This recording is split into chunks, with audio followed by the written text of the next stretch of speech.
Hello everyone, welcome to the new video. आज की video का हमारा टॉपिक है गोल्ड। गोल्ड में किस किस तरह से इन्वेस्टमेंट करते हैं और उनमें किस तरह से हम इन्वेस्टमेंट कर सकते हैं। आज हम डिस्कस करेंगे फिज़िकल गोल्ड के बारे में। दूसरे नंबर पे हम डिस्कस करेंगे डिजिटल गोल्ड के बारे में। तीसरे नंबर पर हम डिस्कस करेंगे गोल्ड ETF के बारे में। चौथे पे हम डिस्कस करेंगे गोल्ड म्यूचुअल फंड के बारे में। और पांचवा और लास्ट पे हम डिस्कस करेंगे सॉवरेन गोल्ड बॉन्ड के बारे में। तो चलिए शुरू करते हैं।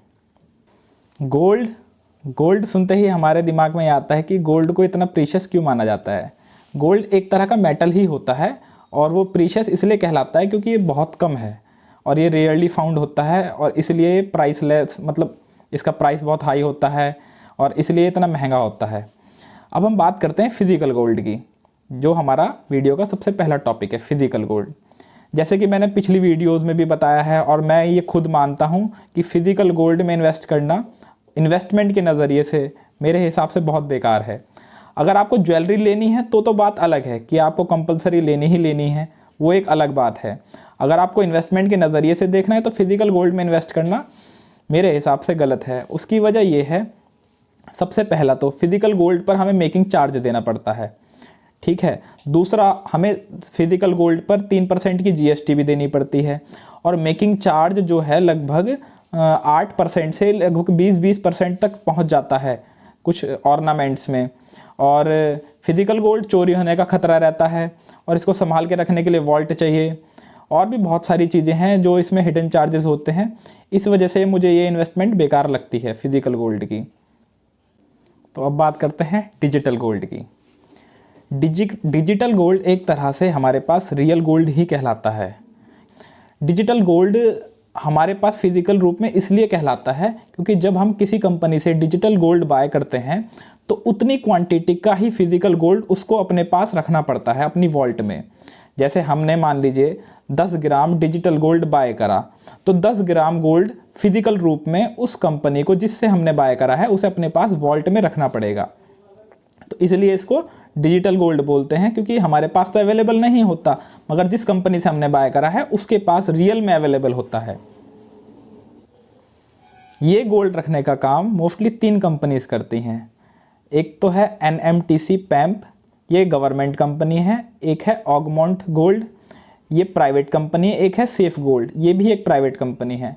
मोस्टली यही 3 कंपनीज से जब हम गोल्ड बाय करते हैं तो यही 3 कंपनीज हमारे गोल्ड को फिज़िकल रूप में अपने पास सेफ में रखती हैं।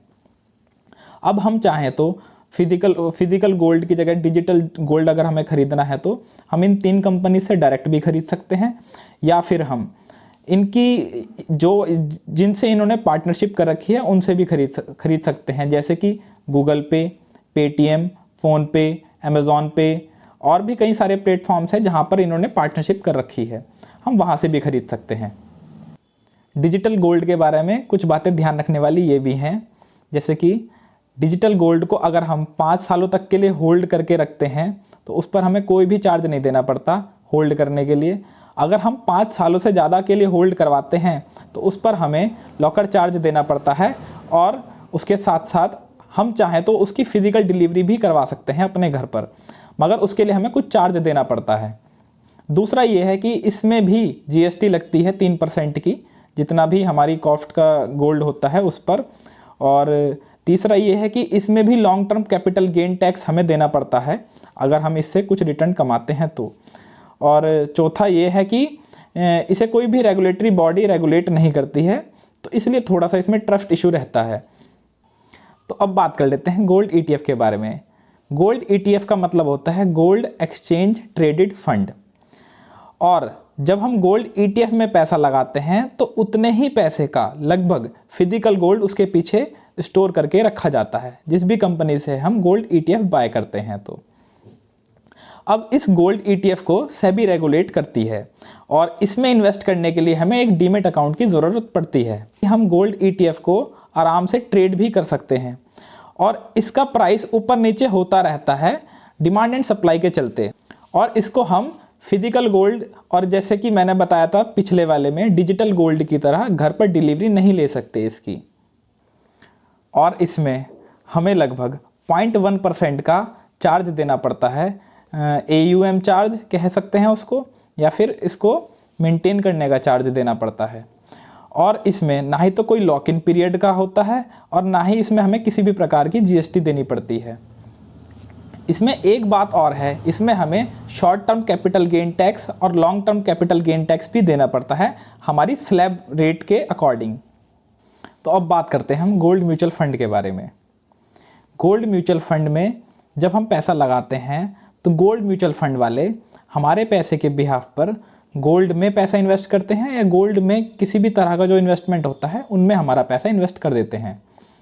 अब हम गोल्ड म्यूचुअल फंड को अगर हमें बाय करना है तो हम बैंक से जाकर बाय कर सकते हैं, या फिर जहाँ पर हमारा डीमेट अकाउंट होता है हम वहाँ पर भी बाय कर सकते हैं इसको। और भी इसके तरीके हैं इसको बाय करने के, जैसे हम AMC कंपनी से इनको बाय कर सकते हैं, या फिर हम ग्रो जैसे ऐप पर भी इसको जाकर बाय कर सकते हैं। अब इसमें भी हमें किसी भी प्रकार का GST नहीं देना पड़ता है, और इस गोल्ड म्यूचुअल फंड में हमें long term capital gain tax और short term capital gain tax भी देना पड़ता है। यहाँ पर हमें 0.1% एक्सपेंस रेशियो देना पड़ता है, जिसमें हमारी इसको मेंटेन करने की चार्ज भी आ जाता है और ब्रोकरेज चार्ज भी आ जाता है, वगैरह वगैरह चार्ज आ जाते हैं इसमें। और इसमें हम लगभग 100 रुपये से अपना लमसम इन्वेस्टमेंट भी शुरू कर सकते हैं, जिसमें हम एक फिक्स्ड अमाउंट ऑफ मनी को इन्वेस्ट कर देते हैं और उस पर हमें रिटर्न वगैरह मिलता रहता है। और इसमें हम SIP भी शुरू कर सकते हैं 500 रुपये से मात्र, और इसको SIP को हम बढ़ा भी सकते हैं। SIP का मतलब होता है हमने हर मंथ कुछ ना कुछ पैसा इसमें डिपॉजिट करना है और उसके बिहाफ पर हमारा पैसा एक टाइम बाद बहुत बड़ा हो जाता है। तो अब बात कर लेते हैं हम सॉवरेन गोल्ड बॉन्ड के बारे में। इसको हम SGB भी बोलते हैं। सॉवरेन गोल्ड बॉन्ड में एक तरह का ये पेपर ही होता है जिसकी वैल्यू लगभग गोल्ड के बराबर ही मानी जाती है, और ये हमें RBI देता है गवर्नमेंट ऑफ इंडिया के बिहाफ पर। RBI इसको इशू कराता है। अब हम बात कर लेते हैं इसके फ़ायदे क्या हैं, और ये फिजिकल गोल्ड और क्या बोलते हैं digital gold, gold ETF, gold mutual fund से अलग क्यों है, और मैं इसको इतना बढ़िया क्यों मानता हूँ। सबसे पहला तो ये है कि इसको फिजिकल गोल्ड की तरह हमें अपने पास रखने में कोई भी परेशानी नहीं होती, ना ही तो इसको स्टोर करने की कोई दिक्कत है, ना ही इसकी चोरी होने का कोई डर है। और दूसरा ये है कि इसमें हमें किसी भी तरह का कोई भी टैक्स नहीं देना पड़ता है गवर्नमेंट को, और इसमें हमें 2.5% का इंटरेस्ट गवर्नमेंट हमें हर साल देती है, और ये इंटरेस्ट हमें 6th मंथ में एक बार हमें मिलता है और एक साल में 2 बार हमें सरकार इसको देती है। ये इंटरेस्ट हमारा सिंपल इंटरेस्ट के रूप में कैलकुलेट होता है, और इस इंटरेस्ट पर हमें टैक्स भी देना पड़ता है, और यहाँ पर हमें किसी भी तरह का मेकिंग चार्ज नहीं देना पड़ता है और ना ही किसी भी प्रकार का प्योरिटी इशू होता है। और इस पर हमें कोई भी तरह का short term capital gain tax या long term capital gain tax नहीं देना पड़ता है। यहाँ पर RBI हमको कहता है कि हमको इसको 8 साल तक के लिए होल्ड करना पड़ता है अगर हम SGB खरीदते हैं तो, और एक SGB का मतलब होता है 1 ग्राम गोल्ड। अगर हम 1 SGB बाय कर रहे हैं इसका मतलब है हम 1 ग्राम गोल्ड बाय कर रहे हैं, और कम से कम हमें 1 SGB तो खरीदनी ही पड़ती है। वैसे तो RBI कहता है कि आपको इसको 8 साल तक के लिए होल्ड करना चाहिए, और 8 साल बाद आप RBI से इसको रिडीम करा सकते हैं, वो आपको कैश दे देगी। मगर अगर किसी को 8 साल से पहले ही ज़रूरत पड़ गई है तो उस केस में क्या होता है, तो उस केस में भी RBI आपको एक फैसिलिटी देती है जिसमें आप 5 साल बाद भी इसको रिडीम करा सकते हैं। उस केस में भी आप पर कोई टैक्स नहीं लगता है किसी भी प्रकार का। अब अगर कुछ लोग सोच रहे होंगे कि उससे पहले अगर ज़रूरत पड़ गई तो उससे पहले अगर ज़रूरत पड़ गई वाले केस में RBI पहले ही कह देता है कि जब भी आप सोवरेन गोल्ड बॉन्ड खरीदने जा रहे हैं तब आप फॉर्म में अपनी BOID दे सकते हैं, जिससे कि क्या होगा, जब आप अपनी BOID उसमें प्रोवाइड कर देंगे तो वो सोवरेन गोल्ड बॉन्ड आपके डीमेट अकाउंट में आ जाएगा ऑटोमेटिकली, और फिर उस सोवरेन गोल्ड बॉन्ड को आप आसानी से बेच सकते हैं। और जब आप डीमेट अकाउंट के थ्रू उसको बेचेंगे तो उस केस में आपको उस पर कैपिटल गेन टैक्स देना पड़ेगा। अब वो चाहे short term capital gain tax हो चाहे long term capital gain tax हो। अब बात कर लेते हैं कि इसमें हम इन्वेस्ट कैसे करते हैं। सोवरेन गोल्ड बॉन्ड को हम ऑफलाइन और ऑनलाइन दोनों तरीके से खरीद सकते हैं। ऑफलाइन में हम बैंक्स में जाकर, पोस्ट ऑफिस बैंक में जाकर आराम से खरीद सकते हैं, और ऑनलाइन में हम अपने ब्रोकर से, जिस भी ब्रोकर के पास हमारा डीमेट अकाउंट होता है, वहाँ से हम इसको आराम से बाय कर सकते हैं। अब इसको बाय करने से पहले गवर्नमेंट कुछ डेट्स रिलीज़ करती है, जिन डेट्स पर ये सॉवरेन गोल्ड बॉन्ड इशू कराया जाता है। उन डेट्स को हम आसानी से इंटरनेट पर चेक कर सकते हैं, और जैसे ही सॉवरेन गोल्ड की डेट हमें पता चलती है, उन डेट्स पर हम इसको बाय कर सकते हैं। बाय करने के लिए हमें लगभग 3 से 4 दिन का टाइम मिलता है। उस टाइम के बीच में हम आराम से इसको बाय कर सकते हैं। बाय करने के बाद 7 दिनों बाद ये हमारे डीमेट अकाउंट में दिखने लग जाएगा। अब डीमेट अकाउंट क्या होता है, इसके बारे में मैं नेक्स्ट वीडियो में आपको दिखा दूंगा। जैसे कि मैंने आपको इन सब पांचों के पांचों इन्वेस्टमेंट के बारे में बता दिया है।